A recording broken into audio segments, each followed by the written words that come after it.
Hablaremos esta noche de la muralla china. Se ha dicho que la muralla china es la edificación más grande del mundo y la única construcción humana que puede verse desde la Luna. Se extiende desde el Mar Amarillo hasta el norte de Pekín a lo largo de 2.400 kilómetros. En la actualidad, la mayor parte de la muralla tiene 9 metros de altura y 4,5 metros de ancho en su parte superior. Y aunque fue reconstruida en los siglos XV y XVI, la obra fue ordenada por el emperador Shi Huangdi allá por el año 214 a.C. Hemos contado muchas veces la historia de este Shi Huangdi. En los años inmediatamente anteriores a la construcción de la Gran Muralla, había mucha turbulencia en China. Se vivían los enfrentamientos de distintas dinastías en pugna por el poder, y al final de estas luchas se impuso la dinastía Qing.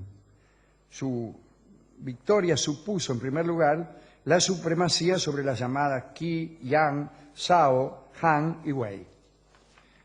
Los Qing instauraron por primera vez en China un régimen oligárquico. El príncipe Qing, que llevó a su familia a la victoria, se llamaba Cheng, pero al tomar las riendas del poder cambió su nombre por el de Shi Huangdi, que quiere decir el primer emperador. Él tuvo la idea de abolir la historia y trabajó en eso. Quiso ser el primer emperador. Para eso suprimió los libros que daban cuenta de la historia, los quemó. Suprimió la numeración de las dinastías anteriores y se llamó él mismo primer emperador. Ya había otro primer emperador legendario, el emperador amarillo, también llamado Shi Huangdi. Pero él quiso empezar de nuevo la historia. 3.000 años de cronología tenían los chinos cuando Shi Huangdi ordenó que la historia empezara con él. Bueno. Otros dicen que Shi Huangdi había desterrado a su madre por libertina. Borges dice esto, ¿no? Y según Borges, tal vez quiso abolir todo el pasado para abolir la infamia de su madre.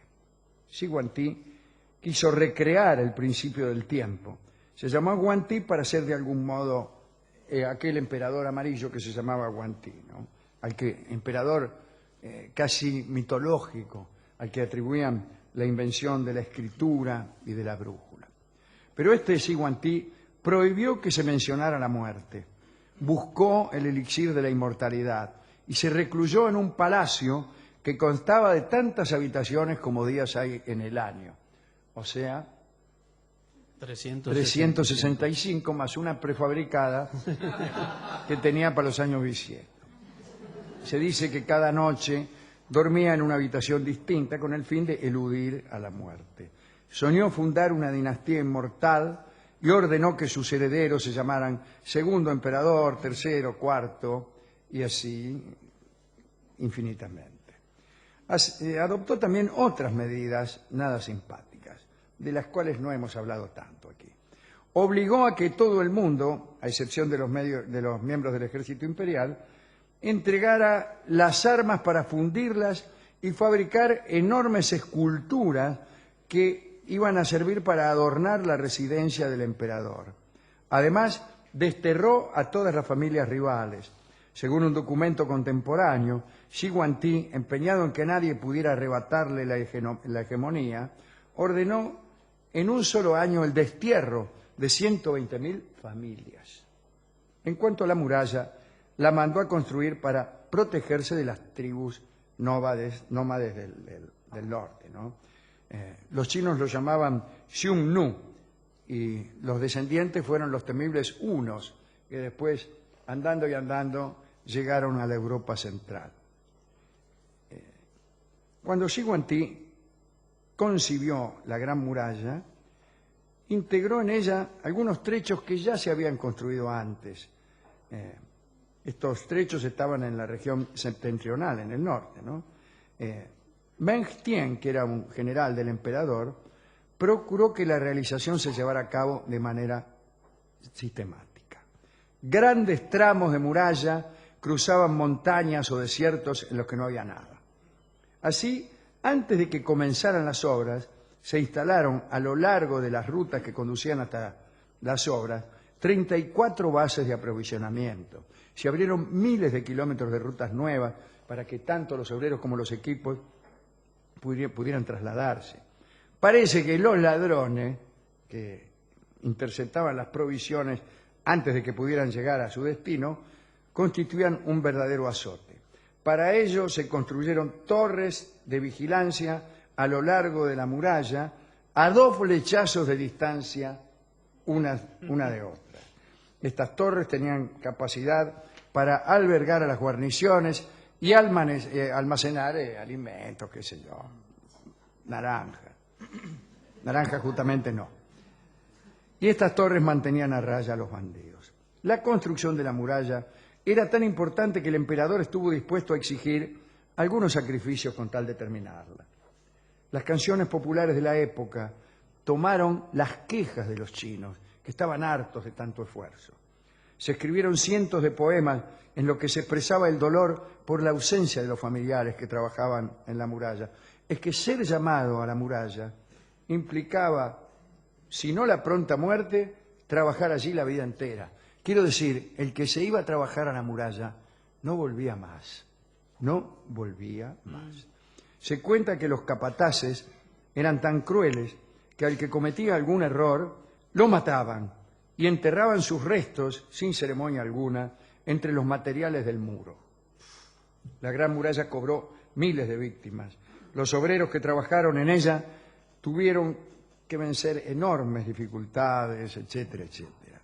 Tormentas de arena que hacían estragos, cientos de hombres quedaban sepultados debajo de las dunas que se formaban contra los muros que ya estaban levantados, ¿no? Había muchas leyendas también que rodeaban aquella construcción. Se decía que había un dragón que custodiaba la muralla. También se creía que había un elefante mágico y que Xi Huangdi, que era brujo, una noche había recorrido China a lomo de un caballo volador y había trazado el diseño de la muralla. Según otra leyenda, el emperador tenía un látigo mágico con el que había trazado un surco por las montañas y había alterado el curso del río Amarillo para que se pudiera construir la muralla. También se decía que los gigantes lo habían ayudado a mover las piedras necesarias para la obra. Algunas características de la muralla en aquellos tiempos. El interior era de tierra, revestido por ambos lados y por arriba de ladrillos enormes, ¿no? Los ladrillos que se usaban eran de un color gris azulado. La muralla se quebraba en diferentes puntos, pero en realidad casi nadie sabía lo que había en el interior. O sea, nadie... Vos veías los ladrillos, no sabías que adentro había tierra o piedras. 5 jinetes, uno al lado del otro, podían transitarla en sus partes más anchas, ¿no? Claro, 4,5 metros arriba. Y 5 jinetes en 4,5 metros es difícil, me parece. Pero puede ser. Xi Huangdi murió en el año 210 y su reinado se vio coronado por un espectacular monumento que se descubrió no hace mucho, el sepulcro de Xi Huangdi, que contenía un ejército de miles de soldados de terracota. Esos soldados de terracota que aparecen en los documentales de History Channel son estos, los de el sepulcro de Xi Huangdi, que se descubrió hace poco, hace 50 años, qué sé yo. Pero después de su muerte subió al trono su hijo Fusu, que prometía ser digno sucesor suyo, pero que se vio derrocado por su hermano, Huhai, que era un gil, y fue títere de un 30-15. Fue un títere en manos de los políticos de la corte. Y así su falta de interés por los asuntos de Estado provocó una serie de levantamientos en el año 208 a.C. que pusieron fin a la dinastía Qing. Un año después fue una dinastía brevísima, una de las dinastías más breves, y una dinastía que había nacido con ínfulas de ser la primera y también con la idea de ser la última y definitiva, ¿no? El fin de la dinastía Qing no supuso el fin de la Gran Muralla, ya que otros emperadores, especialmente los de las dinastías Han y Ming fue la que vino después de los mongoles, ¿no? La ampliaron, la muralla, reforzando fortificaciones y añadiendo nuevos elementos defensivos. En cuanto a la organización de la vida militar en la muralla, lo más llamativo fueron las señalizaciones de las hogueras, que los soldados tenían que encender unas hogueras a trechos irregulares que estaban situadas de tal forma que siempre podían verse 3 de ellas desde cualquier punto. Y con estas hogueras mandaban mensajes, hacían como señales de humo, y el número de columnas de humo representaba el número de tropas que habían avistado, y tenían una especie de código. Sin embargo, la extensión de la Gran Muralla no sirvió de mucho a las dinastías que siguieron a Siguantí.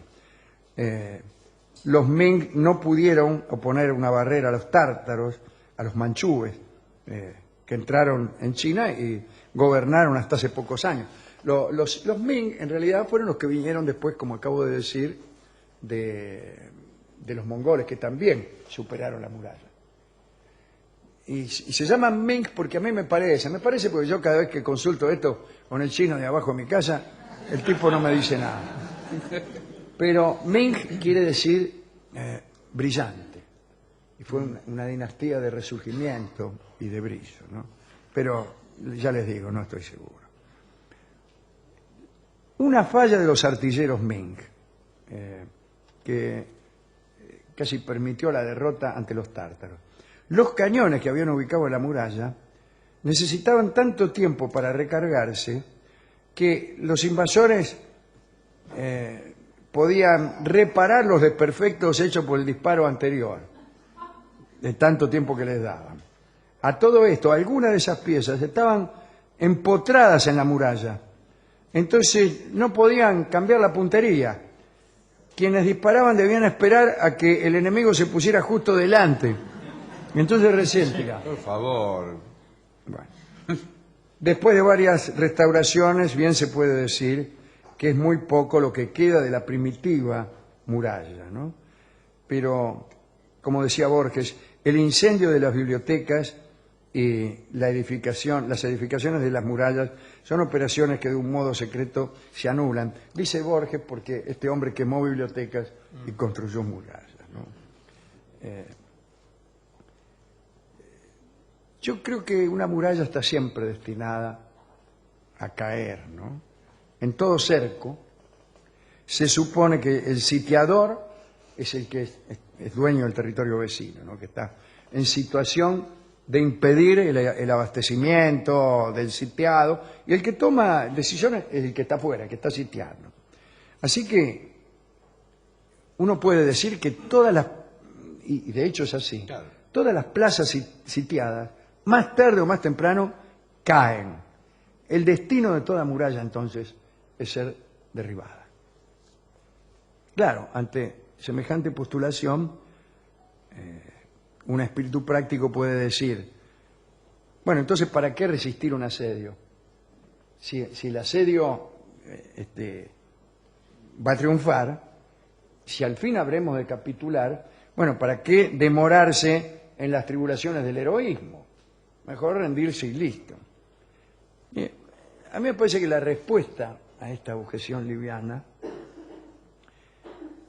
es que después de todo vivir no es otra cosa que una resistencia inútil. Vivir es como resistir un asedio que finalmente va a prevalecer. Vivimos resistiéndonos a la muerte. Somos mortales en beligerancia, en resistencia. Sabemos que nos vamos a morir, pero igual nos resistimos, como alguien se resiste al sitio de un ejército superior, ¿no? A veces las murallas ni siquiera caen, sino que alguien abre la puerta o alguien introduce un caballo de regalo dentro del cual está lleno de enemigos, ¿no? Y todos nosotros tenemos en nuestra vida unas murallitas que nos protegen, anda a saber de qué.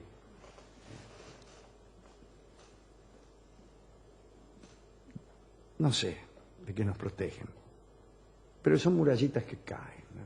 Que caen. Yo también tengo unas murallitas de humo así, con las que trato de protegerme, anda a saber de qué males, y van a caer. Quizá ya en este mismo momento algunos enemigos están saliendo desde adentro de un caballo de madera, ¿no?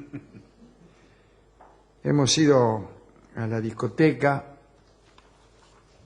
y el discotecario descubrió que la muralla era también un camino, Sí, porque por arriba por arriba se podía transitar. se podía transitar y que quizá era más útil como camino que como muralla. Y como estaba hecha de piedra, al menos en una parte, le pareció al discotecario, a mí también, que hay una zamba que fue construida como la muralla, en alusión Bueno, no sé. a la construcción de los chinos. No sé. Y que se llama Piedra y Camino. Yo escucho Piedra y Camino y ya me hago la idea de la muralla china. No sé, bueno. Sí, Parece un poco... que... Y esta es la idea que debe haber tenido el compositor de la samba. Idea que disimuló un poco Sí, bastante. con una letra que no dice ni una sola palabra acerca de Siguantí. Vamos a escuchar entonces a Mercedes Sosa transitar por esta muralla que es Piedra y Camino.